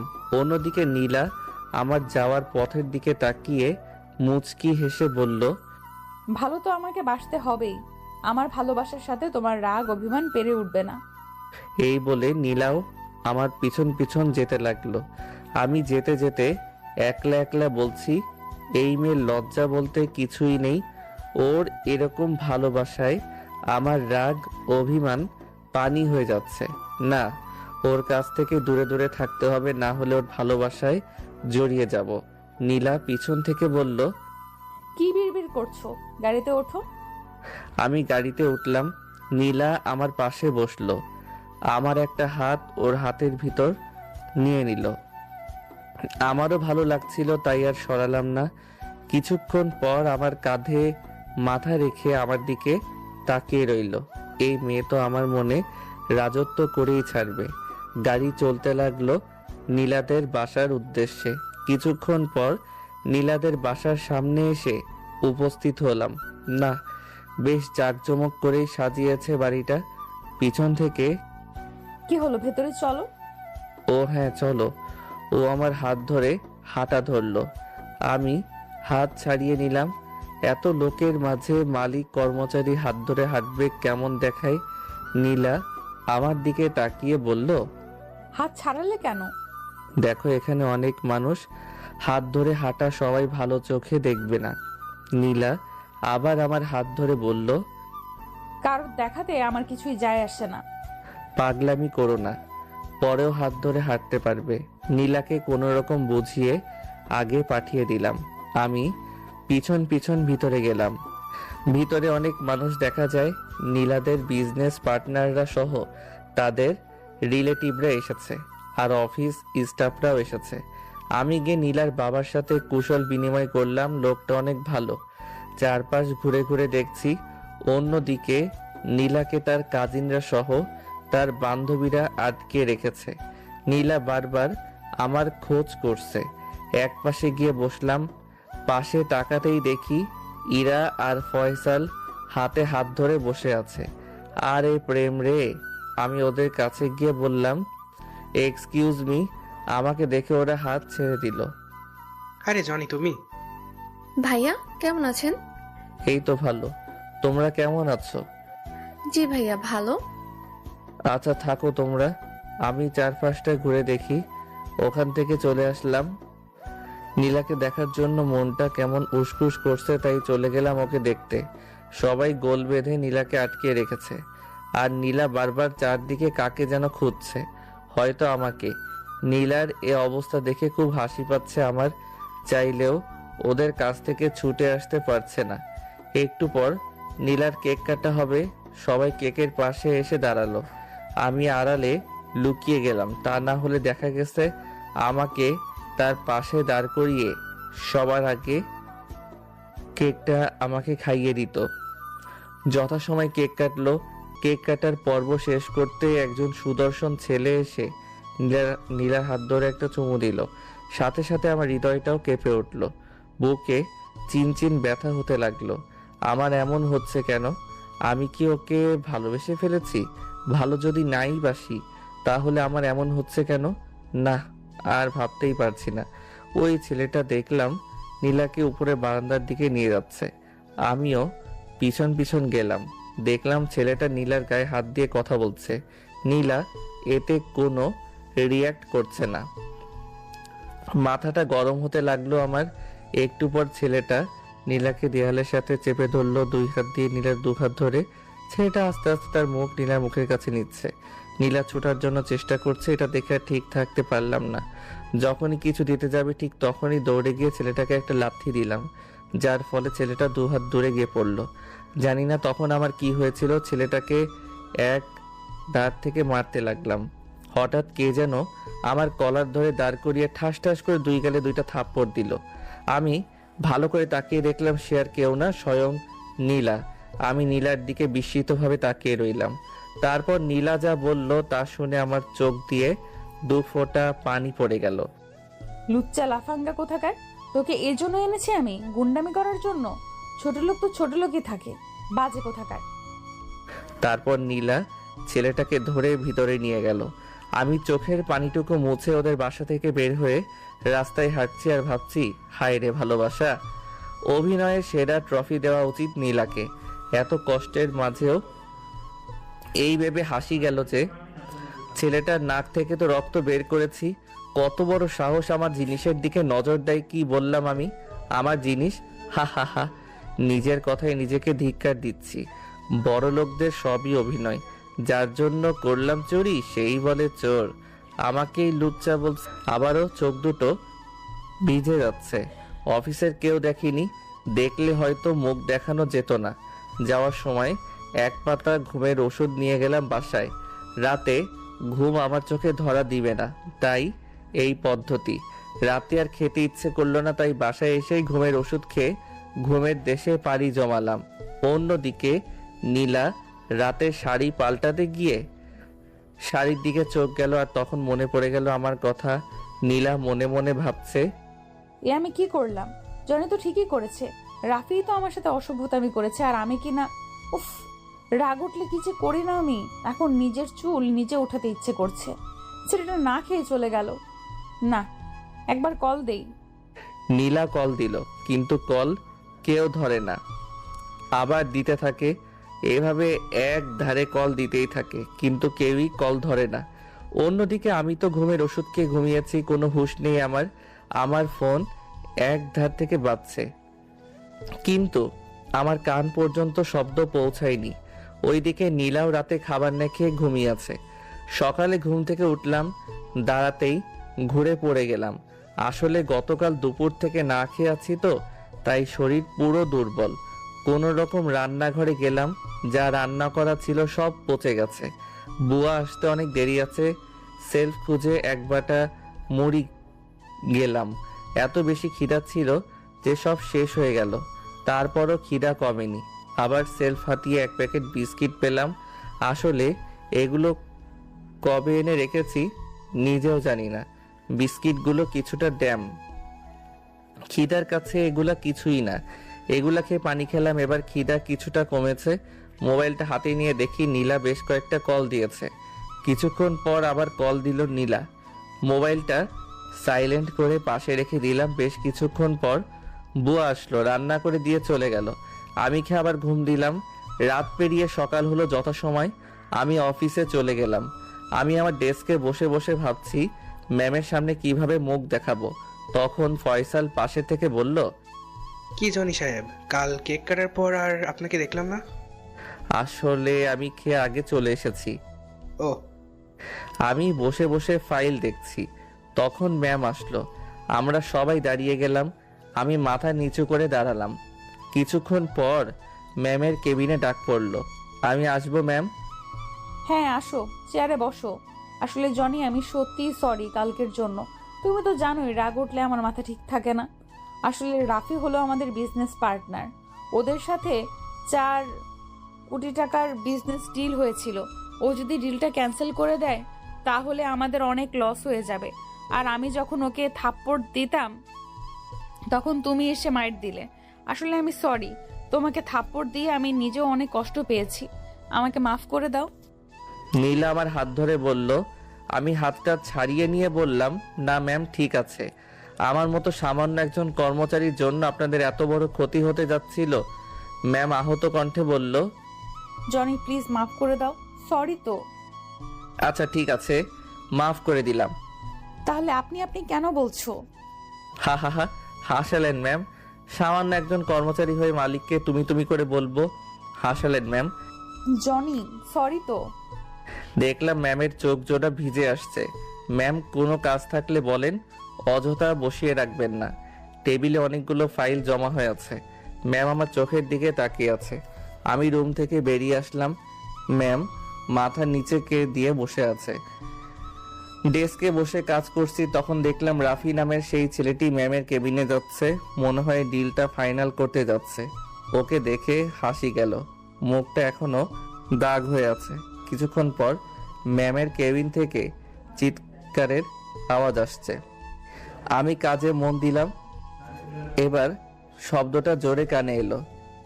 তাকিয়ে দেখি রাফি ম্যামের কেবিনের সামনে পড়ে আছে আর ম্যাম গেট আউট বলে ডিলের কাগজপত্রগুলোর মুখের উপর ছুঁড়ে মারল। এই বলে রাফি চলে গেল। আমি একটু হাসলাম। হাই রে অভিনয়! দুপুরের সময় ম্যামের কেবিনে আবার ডাক পড়লো। আমি আসবো ম্যাম? আসো, বসো। একটু গম্ভীরভাবে বলল। আমি বসলাম। রাফির সাথে ডিল ক্যান্সেল করে দিয়েছি। কেন? ওর জন্য তোমার সাথে খারাপ ব্যবহার করেছি তাই। আমার মতো সামান্য একটা কর্মচারীর জন্য এত বড় ডিলটা ক্যান্সেল করে দিলেন, এতে আপনাদের অনেক লস হবে। বারবার কর্মচারী বলবে না, আর তোমার চাইতে ডিলটা বেশি বড় না। হা হা, ম্যাম হাসালেন। যাক, আমার জন্য যেহেতু আপনার এত বড় লস হয়েছে, তাই আমি সামান্য হলেও এর জন্য ক্ষতিপূরণ দিব। তা 3 মাস পর পেয়ে যাবেন। আচ্ছা, আমি আসি। দাঁড়াও, এখানে বসো। দেখলাম ম্যাম খাবার বাড়তে লাগলো। নাও, হাত ধোও। আমি হাসলাম। ম্যাম আগের মতো শুরু করে দিয়েছে। হাসো কেন? আমি আপনার সাথে খেতে পারবো না। আমার রাগ বাড়িও না, এখানে চুপচাপ বসে পড়ো। তোমার সাথে খাবো বলে এখনো খাইনি। ম্যামের চোখে স্পষ্ট পানি দেখতে পেলাম। আমি দুঃখিত ম্যাম, আমি খেতে পারবো না, মাফ করবেন। বেরিয়ে আসতে যাব, তখন ম্যাম আমার হাত ধরে ওনার কাছে নিয়ে আসলেন। কিছুটা রেগে বলল। জনি। আমি হাত ছাড়িয়ে নিয়ে বললাম, ইচ্ছা হলে আমাকে চাকরি থেকে বের করে দিতে পারেন। মুহূর্তেই ম্যামের রাগটা বেদনায় পরিণত হতে লাগলো। আমি রুম থেকে বের হয়ে কিছু দূর যেতেই ম্যামের কেবিনে ভাঙচুরের আওয়াজ পেলাম। পরে পিয়নের কাছ থেকে জানতে পারলাম খাবারের সবগুলা পেয়ালা ধরে ধরে আছাড় মেরে ভেঙেছে। মাঝে থেকে কষ্ট বাড়ল পিয়নের। খাবার পরিষ্কার করতে আমি বাহিরে গিয়ে খেয়ে এসেছি। বিকালে ডেস্কে বসে আছি, তখন বিকালে ডেস্কে বসেছিলাম। হঠাৎ পিয়ন এসে বলল ম্যাম নাকি ডাকে আমাকে। আমি ভিতরে গেলাম। ম্যাম ভিতরে আসবো? ম্যাম ভিতরে আসতে বলল। ভিতরে গিয়ে ম্যামের সামনে দাঁড়াতেই ম্যাম আমাকে জড়িয়ে ধরলো। কাজটি যে এত তাড়াতাড়ি হলো আমি কিছু বুঝতেই পারলাম না। আমারও কেমন জানি ভালো লাগছিল। পরক্ষণে মনে হলো এটা তো ঠিক না, আমি এইরকম করছি কেন। আমি ম্যামকে ঝটকা মেরে ছড়িয়ে দিয়ে বলতে শুরু করলাম, কি মনে করেন আমি কি মানুষ না? আমার কি মন নেই? চাইলেন কাছে টেনে নিলেন, চাইলেন ছুঁড়ে ফেলে দিলেন। আপনার এই অভিনয়ের জন্য তো সেরা অ্যাওয়ার্ড দেওয়া উচিত। আমার কথায় ম্যামের চোখ থেকে টুপ করে এক ফোঁটা পানি পড়ে গেল। আমি আপনার সাথে যেতে পারবো না, আমাকে বারবার বিরক্ত করবেন না। এই বলে আমি আমার মতো চলে আসলাম। ম্যাম ঠাই দাঁড়িয়ে আছে, হয়তো কাঁদবে। কাঁদুক, আমার কি। এসব বলে অফিস থেকে বাড়িতে চলে আসলাম। তারপর রাতে একটু খাবার খেয়ে ঘুমিয়ে পড়লাম। পরদিন অফিসে গেলাম। ম্যাম সামনে দিয়ে যাওয়ার সময় জল ভর্তি চোখে আমার দিকে তাকিয়ে চলে গেল। ঘন্টা কয়েক যাওয়ার পরে ম্যামের কেবিনে ডাক পড়লো, ম্যাম আসবো? আসো। ভিতরে গিয়ে দেখলাম ম্যাম একটা কফির মগ সামনে নিয়ে বসে আছে। বসো। ব্যাপার কি? আজ একটা কফির মগ ডেকেছেন কেন? জানো তোমার কালকের কথায় কত কষ্ট পেয়েছি। কাল সারা রাত ঘুমাতে পারিনি। এভাবে আঘাত করে কথা আর বলবে না, আমি সইতে পারি না। এখন আমাকে ডাকার কারণ কি? এই কফিতে তোমার ঠোঁটের ছোঁয়া চাই। এখন কেন জানি না, হাঁটা চলা সব কিছুর মাঝে তোমার ছোঁয়া চাই। আজ কেন জানি ওকে কষ্ট দিতে মন চাইল না, তাই কফির মগটা হাতে নিতে নিতে বললাম, কেন করেন এমন পাগলামি? আমি একটু খেয়ে ওর কাছে ফিরিয়ে দিলাম। কেন করি তা জানো না, তোমাকে ভালোবাসি তাই। আমি শান্তভাবে বললাম, দেখুন, আপনি আমার চেয়ে আরো ভালো ছেলে পাবেন। আর তাছাড়া আপনি কখনো আমার সাথে মানিয়ে নিতে পারবেন না। আমার মা বাবা থাকে গ্রামে, সেখানে তো কখনোই থাকতে পারবেন না। সর্বশেষ কথা, আমি আপনাকে ভালোবাসি না। দেখো, তোমাকে আমি আগেও বলেছি, আমার তোমার থেকে ভালো কাউকে দরকার নেই। আর আমি সব পরিবেশে মানিয়ে নিতে পারবো। না পারলে তুমি আছো না। শেষ কথায় কি বলেছো? তুমি আমাকে ভালোবাসো না। আমার চোখের দিকে তাকিয়ে বলো তো, আমি তোমাকে ভালোবাসি না। ওর চোখের দিকে তাকানোর সাহস আমার নেই, তাই অন্যদিকে তাকিয়ে বললাম, তোমাকে আগেও বলেছি আমি তোমাকে ভালোবাসি না। আমি কোনো অহংকারী মেয়েকে ভালোবাসি না। আর আমার সাথে এরকম করলে আমি এগ্রিমেন্ট ভঙ্গ করে চাকরি ছেড়ে চলে যাব। আমার কথায় ম্যাম আমার দিকে হা করে তাকিয়ে আছে। আমি চলে আসলাম। ম্যাম বিকালে ফয়সাল আর ইরাকে ওনার কেবিনে ডাকলো। ম্যাম আসবো? আসো। ম্যাম আমাদের ডেকেছিলেন? তোমাদের ডাকার কারণ হলো তোমরা তো জানো আমি জনিকে কত ভালোবাসি। ও আমাকে কারণবশত ভুল বুঝেছে। তোমরা তো জানোই আমার রাগ উঠলে রাগ সামাল দিতে পারি না। তোমরা বিশ্বাস করো জনিকে ছাড়া আমি বাঁচবো না। এই কথা বলে ম্যাম কান্নায় ভেঙে পড়ল। ম্যাম কাঁদবেন না, আমাদের কি করতে হবে? ও চাকরি ছাড়ার হুমকি দিয়েছে। ওকে বোঝাও, ও যেভাবেই হোক আমার কাছে ওকে ফিরিয়ে দাও। ওকে ছাড়া চলতে আমার কষ্ট হয়। তোমরা ওর কাছে, তোমরা বুঝালে ও নিশ্চয়ই বুঝবে।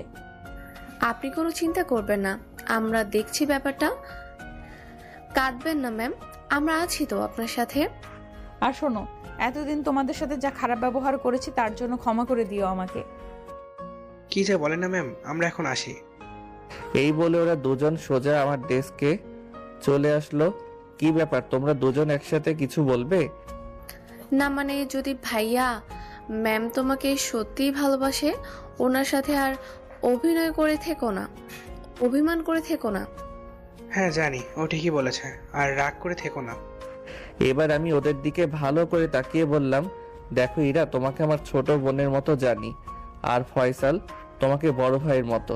সো ভাই বোন কখনো তার ভাইকে অন্য মেয়ের সাথে প্রেম করতে বলে না। আশা করি তোমরাও বলবে না। দেখলাম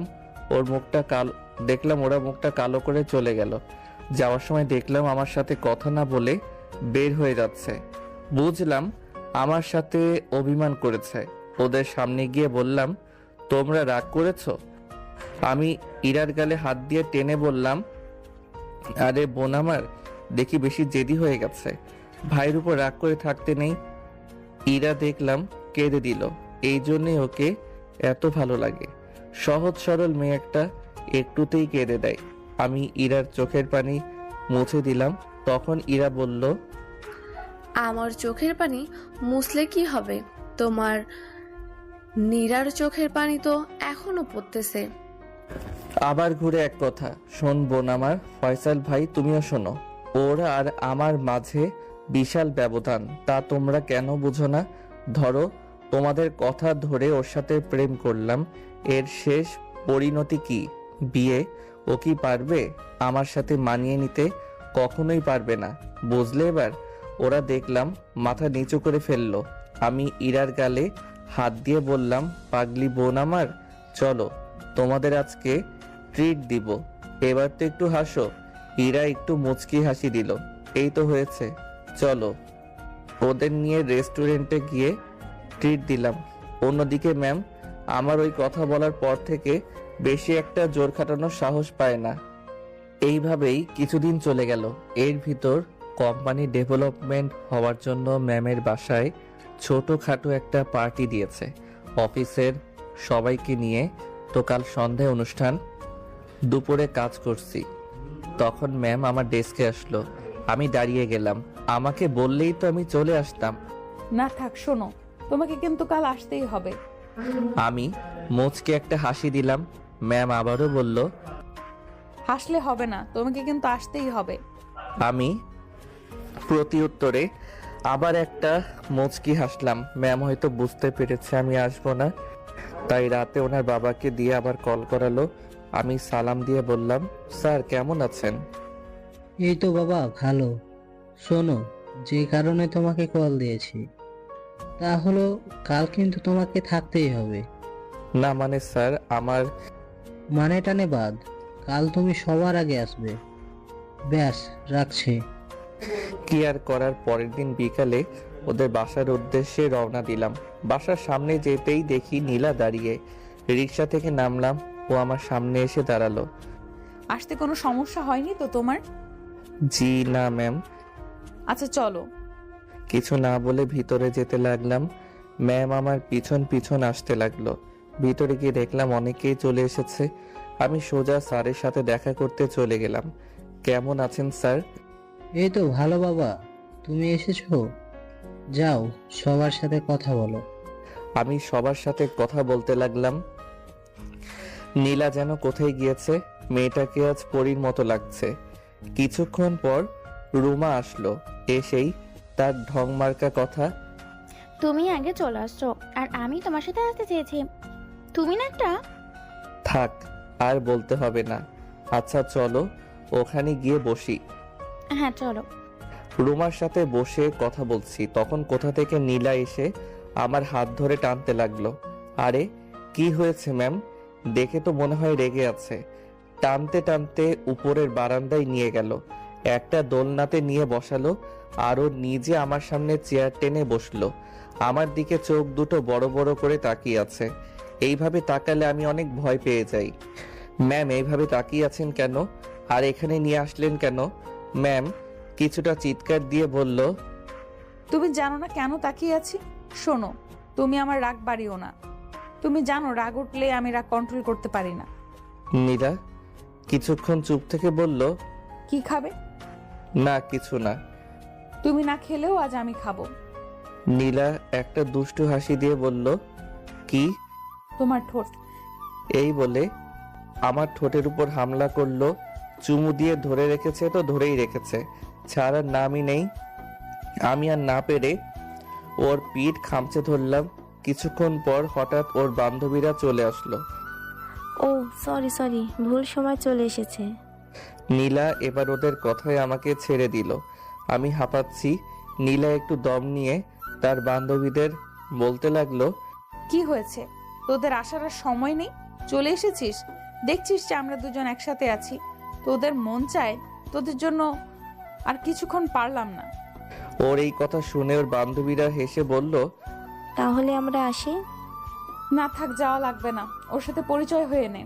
আমি ভালো করে তাকিয়ে দেখলাম এরা তো তারাই যারা আমাকে আগে অপমান করেছিল। এবার আমি নীলাকে বললাম, আমার মতো ছোট লোকের সাথে কি ওনারা পরিচিত হবে? সরি ভাইয়া, সেদিন বুঝতে পারিনি যে নীলা আপনাকে এত ভালোবাসে। আসলে কিন্তু আমি একটা ছোট লোক। সরি তো ভাইয়া, আমরা বুঝতে পারিনি। আমরা তো আপনার ছোট বোনের মতোই। ওই দিনের কথা ভুলে যান প্লিজ প্লিজ। আচ্ছা ঠিক আছে। আচ্ছা নীলা, আমরা যাই, তুই তোর কাজ সার। ওরা চলে গেল। নীলা আমার দিকে ঘুরে তাকালো। কাছে আসো। কেন? বাকিটা সেরে নেই। বাকিটুকু মানি? তুমি আসো তো, এত বোঝাতে পারবো না। আজ কোনো বাধা দিবে না আমাকে। আমার মন যতক্ষণ না ভরে ততক্ষণ ছাড়ছি না তোমাকে। এই কথা বলে নীলা আমার উপর ঝাঁপিয়ে পড়ল। আমি সত্যি নীলাকে কোনো বাধা দিতে পারিনি। অনেকক্ষণ পর নীলা আমাকে ছেড়ে দিল। আমার ঠোঁট জোড়া লাল হয়ে গেছে, চোখ জোড়া আগুন হয়ে গেছে। ওর মতিগতি ভালো না দেখে আমি পাশ কাটিয়ে নিচে দৌড় দিলাম। এই কোথায় যাও? এখনো হয়নি তো আমার, এদিকে আসো। নীলা পিছন থেকে বলতে লাগলো। আমি এই কথা শুনে আরো জোরে দৌড়িয়ে নিচে চলে এলাম। নিচে যেতেই রুমা এসে ধরলো। তোমাকে কতক্ষণ ধরে খুঁজছি, তুমি কোথায় গিয়েছিলে? উপরে ছিলাম। তোমার চোখ এমন কেন? ঠোঁট জোড়া লাল হলো কিভাবে? কি হয়েছে আমাকে বলো তো। রোমাকে কিছু বুঝে ফেললো নাকি? কই কি হয়েছে? গরম চা খেতে গিয়ে এমন হয়েছে। ও, আমি তো অন্য কিছু মনে করেছি। আচ্ছা চলো ওই দিকে চলো। কিছুক্ষণ পর খাওয়ার সময় হয়ে গেল। আমরা বসে গেলাম খেতে। খাবার যেই মুখে দিতে যাব তখন কে যেন হাত ধরলো। তাকিয়ে দেখি নীলা। কি ব্যাপার ম্যাম? তুমি এখানে খাচ্ছ কেন? তো কোথায় খাবো? ভেতরে আমার সাথে। সরি, সবাই যেহেতু এখানে খাচ্ছে আমিও এখানে খাবো। নীলা কিছুটা রেগে বলল। ওই, তুমি আর সবাই এক হলে নাকি? তাছাড়া বাবা তোমাকে ভেতরে যেতে বলেছে। কি আর করার, স্যার যেহেতু বলেছে তাহলে তো যেতেই হবে। ওনার সাথে ভিতরে গেলাম। উরি মা, এত খাবার কে খাবে? কি ব্যাপার, দাঁড়িয়ে আছো কেন? বসো। আমি বসলাম, নীলাও বসলো।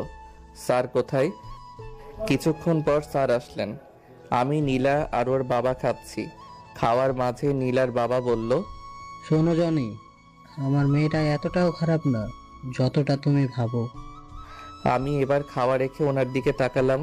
উনি কেন আমাকে এসব কথা বলছেন? উনি আবার বলতে লাগলেন, আমার মেয়েটা উপরে একটু রাগী, কিন্তু ওর ভিতরটা একদম নরম, একেবারে ওর মায়ের মতো। নীলা বাকিটুকু এমন হয়েছে ওর মা নেই বলে। ওর মা ও খুব ছোট থাকতেই মারা যায়। কিছুক্ষণ চুপ থেকে আবার বলল, নীলাকে কখনো কারো জন্য কাঁদতে দেখিনি, কিন্তু তোমার জন্য ও প্রায় কাঁদে, যা আমার চোখ এড়ায় না। এবার চুপ করো তো। খাওয়ার ভেতর এত কথা বলে কেউ? আমি নীলার দিকে তাকালাম। ও মাথা নিচু করে আছে, লজ্জায় নাক কান গাল লাল হয়ে আছে। যা লাগছে না এখন ওকে। আমি খেয়ে উঠতে ও নিজের খাওয়া রেখে টাওয়েলটা এগিয়ে দিল। আমি হাত মুছে স্যারের কাছ থেকে বিদায় নিয়ে চলে আসব, তখন ম্যাম আমার হাত ধরে বলল, আজকে থেকে গেলে হয় না? এইটা কি আমার কোনো রিলেটিভের বাসা নাকি যে থেকে যাব? ও, তোমার কথার সুর এখনো বদলায়নি। তখনকার মতো আরেকটা লাগবে বুঝি। আসো, এদিকে আসো। আমি কথা শুনে এক দৌড় দিয়ে মেন রাস্তায় চলে আসলাম। তার পরের দিন থেকে আবার অফিস। নীলা ম্যামকে দেখলে আগের মতো মন মরা লাগে না, একটু খুশি খুশি মনে হয়। তো সেদিন অফিসে বসে কাজ করছি, তখন রুমা আসলো আমার ডেস্কে। রুমাকে কেমন উত্তেজিত মনে হচ্ছে। আমাকে হুট করে বলে ফেললো, জানি তোমার সাথে আমার কিছু কথা আছে। হ্যাঁ বলো। এখানে না, ক্যান্টিনে চলো, সেখানে কফি খেতে খেতে বলি। দেখছো না হাতে কাজ, এখানেই বলো। রুমা আমার হাত ধরে টানতে টানতে নিয়ে গেল আর বলতে লাগলো, আমি জরুরি কথা না বলে থাকতে পারবো না, চলো। ক্যান্টিনে বসে আছি অনেকক্ষণ ধরে, কিন্তু রুমা কিছু বলছে না। কিছু তো বলো, কাজ রেখে এসেছি তো। বলতেছি তো। বলো, তাড়াতাড়ি বলো। রুমা হট করে আমার হাত ধরে দ্রুত বলে দিল, জনি, আমি তোমাকে ভালোবাসি, ভীষণ ভালোবাসি। আমি হাত ছাড়িয়ে বললাম, কি বলছো তুমি এসব? আমি সত্যিই তোমাকে ভালোবাসি। ম্যামের মতিগতি ভালো লাগছে না, তাই তোমাকে এত তাড়াতাড়ি বলে দিলাম। দেখো, আমি তোমাকে ভালোবাসতে পারবো না। কেন? কারণ আমি একজনকে ভালোবাসি। কে সে? আমাদের নীলা ম্যামকে। তোমার সাথে এত কিছু করছে, তারপরও অনেকে ভালোবাসো? হ্যাঁ, কিন্তু সেটা কখনো প্রকাশ করব না। এই কথা বলতেই রুমা কেঁদে দিল। আহা, কাঁদছো কেন? প্রেমিকা হয়ে নয়, ভালো বন্ধু হয়ে তো পাশে থাকতে পারো। এই কথা বলাতে রুমা চুপ হয়ে গেল। এই তো ভালো মেয়ে, এই বলে ওর চোখ দুটো মুছে দিলাম। হঠাৎ কারো কান্নার আওয়াজে পাশে তাকালাম, চেয়ে দেখি নীলা ম্যাম কান্না করতে করতে দৌড়ে চলে যাচ্ছে। আহা, সব গেল। উনি আসলেন কখন? আমার জন্য ম্যাম তোমাকে বলে বুঝলো। দাঁড়াও, আমি কি বলছি। থাক, বলা লাগবে না। যা হওয়ার তা তো হয়েছেই, সমস্যা নেই। আমি পরে বুঝিয়ে বলবো। এখন চলো, সময় হয়ে গেছে। অফিসে ঢুকে ভাবলাম ম্যামের কেবিনে একবার যাই। গিয়ে ভুলটা ভাঙিয়ে আমি ম্যামের কেবিনের সামনে গিয়ে দরজাটা একটু ফাঁক করতে দেখি ম্যাম টেবিলে মাথা ঠেকিয়ে কাঁদছে। এটা দেখে আমার খুব খারাপ লাগলো। এভাবে কখনো কাঁদতে দেখিনি তো, তাই না। এখন রেগে আছে, আমি বরং পরে যাই। বিকালে দেখলাম ম্যাম আগেই বেরিয়ে গেল। আফসোস নিয়ে বাসায় ফিরলাম। বিনা কারণে কেউ আমায় ভুল বুঝলো। পরের দিন থেকে ম্যাম আমার সাথে একটা কথাও বলল না, আমাকে ইগনোর করতে শুরু করলো। একটু কথা বলার পর অনেক চেষ্টা করেছি, কিন্তু পারিনি। এভাবে 3 দিন চলে গেল। এই 3 দিন নীলা আমাকে নানাভাবে এড়িয়ে যেতে লাগলো। যে মেয়ে আমার সাথে একটু কথা বলার জন্য পাগল হয়ে যেত, সেই মেয়ে আজ 3 দিন আমার সাথে কথা বলে না, আমাকেও বলতে দেয় না, সব সময় এড়িয়ে চলছে বিনা কারণে। না, আর মেনে নেওয়া যায় না। আমি সোজা ম্যামের কেবিনে ঢুকে গেলাম। দেখলাম ম্যাম মাথা নিচু করে বসে আছে। আমি যেতেই ম্যাম মাথা নিচু করে আমার দিকে তাকালো। আমি বলতে লাগলাম, নীলা, তুমি আমাকে শুধু শুধু ভুল বুঝেছো। তুমি যেটা দেখেছো আমাকে আর বলতে দিল না। উঠেই শরীরে যত শক্তি ছিল তা দিয়ে একটা থাপ্পড় মারলো। তারপর বলতে শুরু করলো, শাট আপ মিস্টার জনি। ভুলে যাবেন না আমি আপনার বস, আর আপনি আমার কোম্পানির সামান্য একজন কর্মচারী। বুঝতে পেরেছেন? এই কথা শুনে বুকটা ধক করে উঠল। আমি তারপরেও সাহস করে বললাম, আসলেই আপনি সেই দিন ভুল দেখেছেন। আপনি আমাকে শুধু শুধু ভুল বুঝছেন। আপনার কোনো কথা শুনতে চাই না আমি। আপনি এখন যেতে পারেন। আমি কিছুক্ষণ ওর মুখের দিকে তাকিয়ে থেকে চলে আসলাম। সেখান থেকে সোজা ওয়াশরুমে চলে আসলাম। ওর দেওয়া থাপ্পড়ের চেয়েও ওর বলা কথাগুলো আমাকে বেশি আঘাত করেছে। চোখের পানি কেন জানি আমার বাধা মানছে না। আয়নায় তাকিয়ে দেখি ঠোঁট ফেটে রক্ত বের হচ্ছে। রক্ত মুছে চোখে পানি দিয়ে বের হলাম। ডেস্কে গিয়ে বসলাম। নীলা বাসায় গিয়ে ওয়াশ হবে, তখন তার হাতের দিকে তাকিয়ে কেঁদে দেই। হাতে রক্ত লেগে আছে আমার ঠোঁটে। নীলা জোরে কেঁদে দেয় আর চিৎকার করে বলতে থাকে, এই হাত দিয়ে আমি আমার জানকে মেরেছি। জানি তুমি কষ্ট পেয়েছো, তোমার থেকে বেশি কষ্ট পেয়েছি আমি। নীলা চিৎকার করে কেঁদে চোখ লাল করে ফেলেছে। নীলা তার রুমে শুয়ে শুয়ে কাঁদছে। অন্যদিকে নীলার বাবা নীলাকে খেতে ডাকছে। যখন দেখলো কোনো সারা শব্দ নেই, তখন নীলার রুমের দরজা ঠেলে ভিতরে গিয়ে দেখে নীলা বালিশে মুখ গুজে কাঁদছে। নীলার বাবা নীলার পাশে গিয়ে বসে নীলার মাথায় হাত বুলিয়ে দেয়। কি হয়েছে মা, কাঁদছিস কেন? নীলা এবার তার বাবাকে জড়িয়ে ধরে কেঁদে দিল। কি হয়েছে মা, আমাকে বল। বাবা, এই হাত দিয়ে আমি আজকে জনিকে মেরেছি, এই হাত দিয়ে। ওকে খুব ভালোবাসিস? হ্যাঁ খুব, ওকে ছাড়া আমি বাঁচবো না। আচ্ছা, কি করা যায় আমি দেখছি, তুই খেতে আয়। না বাবা, আমার খিদে নেই। আমি ঢেকে রেখে যাচ্ছি, পরে খেয়ে নিস। অন্যদিকে নীলার হাতে থাপ্পড় খেয়ে আমার অনেক জ্বর উঠল। পরদিন আর অফিস যেতে পারলাম না। ওইদিকে নীলা ম্যাম প্রতিদিনের মতো আমাকে দেখতে না পেয়ে বুকের ভিতর আনচান আনচান করতে থাকে। উকি দিয়ে চারপাশ দেখতে থাকে, কিন্তু কোথায়ও আমাকে দেখতে পায় না। ম্যাম তার কেবিনে গিয়ে পিয়নকে খবর দিল। আজকে জনি আসেনি? জি না ম্যাম। আচ্ছা তুমি যাও। পিয়ন আসলো। নীলার টেনশনে কপালটাকে টেবিলের সাথে ঠেকালো। চোখের কোণ থেকে পানি বেয়ে বেয়ে পড়ছে। হঠাৎ কারো গলার আওয়াজে উপরে তাকালো। চেয়ে দেখে রুমা। ওকে দেখে নিল, তেলে বেগুনে জ্বলে উঠল। তুমি কি চাও এখানে? আমার কাছ থেকে আমার মূল্যবান জিনিস ছিনিয়ে নিয়ে গেলে কেন? বলো, কেন করলে এমন? এখন কি চাইতে এসেছো? আমার সামনে থেকে সরে যাও, চলে যাও আমার সামনে থেকে। এই বলে নীলা টেবিলে মাথা ঠেকিয়ে কাঁদতে লাগলো। রুমা নীলার মাথায় হাত দিল। নীলা এক ঝটকায় হাত ছাড়িয়ে নিল। ছোবে না তুমি আমায়। আমার একটা কথা শুনুন। তারপর রুমা সব খুলে বলল। নীলা এবার আরো বেশি করে কাঁদতে লাগলো। তুমি আগে বলনি কেন? জনি বলতে বারণ করেছে। ও আমার সাথে অভিমান করে আজ আসেনি। তবে একটা সত্যি কথা যে জনি আপনাকে ভীষণ ভালোবাসে। এই কথা বলে রুমা সেখান থেকে চলে আসে। নীলা কাঁদতে কাঁদতে বলে, আমি কি করে ওর সামনে মুখ দেখাবো? কাল ওর কাছে ক্ষমা চেয়ে নেব, দরকার পড়লে পা ধরবো। পরের দিন অনেক কষ্ট করে একটা রিজাইন লেটার লিখলাম। ওর বাবার দেওয়া অ্যাগ্রিমেন্টের ডেট যেহেতু শেষ, সেহেতু আমি চাকরি ছাড়তে পারি। খুব সকালে রিজাইন লেটারটা নিয়ে পিয়নের কাছে দিয়ে আসলাম। নীলা অফিসে গিয়ে আগে আমাকে খুঁজতে লাগলো। কাল রাত থেকে আমার জন্য ব্যাকুল হয়ে আছে। পিয়ন বলে চিৎকার দিতে লাগলো। কি হয়েছে ম্যাম? জনি আসেনি। হ্যাঁ এসেছিল, এটা দিয়ে গেছে। নীলা খামটা খুলে একটা চিৎকার দিয়ে অজ্ঞান হয়ে গেল। সবাই ধরে হসপিটালে নিয়ে যায়।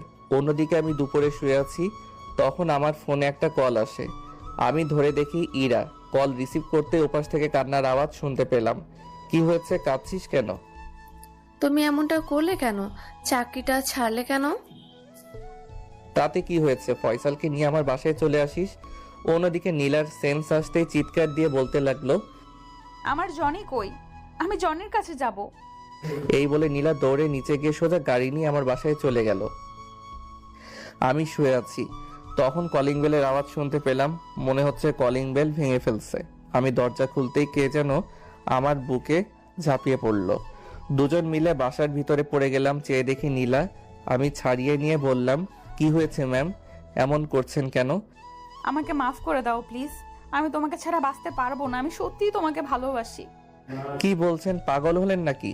আমার মতো সামান্য একজন কর্মচারীর জন্য মরে যাবেন? ওরকম তো রাগ উঠলে প্রায়ই বলি। দেখুন, আমি আপনাকে আগেও বলেছি, এখনো বলছি, আমি আপনাকে ভালোবাসি না। ও বুঝেছি, এইভাবে কাজ হবে না। এই বলে নীলা চারপাশ কি যেন খুঁজতে লাগলো। তারপর ফল কাটার ছুরিটা নিল। কি করছেন কি? নীলা আমার দিকে তাকিয়ে হাতে একটা পোজ দিল।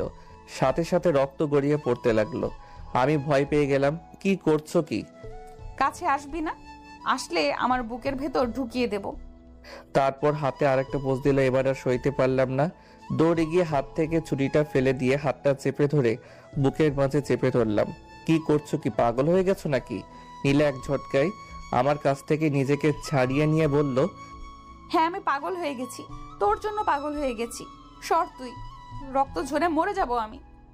আমি আবারও বুকের মাঝে খুব শক্ত করে জড়িয়ে ধরে কেঁদে দিলাম আর বলতে লাগলাম, পাগলি, তোকে ছাড়া আমি কি নিয়ে বাঁচবো? তোকে ছাড়া তো আমি নিজেই মরে যাবো রে। আমার কথা শুনে নীলা আমার মুখ চেপে ধরলো। এইসব কথা আর বলবে না, আমি তোমায় সত্যিই খুব ভালোবাসি, আমাকে একটু ভালোবাসবে? আমি নীলার কপালে একটা চুমু দিলাম। নীলাকে আর কিছু বলতে হলো না, খুব শক্ত করে জড়িয়ে ধরলো আমায়। ওর হাত থেকে খুব রক্ত পড়ছে। ওকে কোলে বসিয়ে হাতে ব্যান্ডেজ করে দিলাম। নীলা আমার বুকের মাঝে ওর মুখ গুজে কাঁদতে লাগলো। আমি ওর মাথায় হাত বুলিয়ে দিচ্ছি। নীলা কাঁদছে আর বলছে, আর যদি আমাকে কষ্ট দাও তাহলে তোমাকেও খুন করব, নিজেও মরে যাব। আমি একটু মুচকি হাসলাম। এমন সময় হঠাৎ নীলার বাবা সহ আমার বাবা মা ঘরে ঢুকলো। আমি তো অবাক। আরে আব্বু আম্মু, তোমরা কখন এলে? এই তো এখন আসলাম, বেআই সাহেব আমাদের গ্রাম থেকে নিয়ে আসলেন। নীলা আমার বুক থেকে উঠে বাবা মাকে পা ধরে সালাম করলো। নীলা আবার এসে সবার সামনে আমাকে জড়িয়ে ধরে বুকের ভিতর মুখ গুজে দিল। আপনাদের মান অভিমান শেষ হলে এবার আমার কথা শুনুন। কাল আপনাদের বিয়ে, প্রস্তুতি হন। এই কথা বলে ওনারা রুম থেকে অন্য রুমে চলে গেল। নীলা আমাকে আরো শক্ত করে জড়িয়ে ধরলো। পরদিন নীলা আর আমার বিয়ে হয়ে গেল খুব ধুমধাম করে। বাসর রাতে বাসর ঘরে ঢুকতেই নীলা আমার পা ধরে সালাম করলো। আমি নীলাকে বুকে জড়িয়ে নিলাম। নীলা আমাকে খাটের উপর ধাক্কা দিয়ে ফেলে দিল। নীলা আমার উপর উঠে গেল। এই কি করছো? ওই দিন তো বাকিটুকু শেষ করতে পারলাম না, আজ তৃপ্তি সহকারে শেষ করব। আজ কোনো না নেই, আজ আর তোমাকে ছাড়ছি না। দেখবো কে কাকে ছাড়ে, কতটুকু পারো দেখবো। এই বলে নীলাকে ভালোবাসার আবেশে জড়িয়ে নিলাম। নীলাও আমাকে আষ্টে পৃষ্ঠে জড়িয়ে নিল। ডুবে গেলাম ভালোবাসার সাগরে। আমাদের এই ভালোবাসার বন্ধন চিরদিন অটুট থাকুক।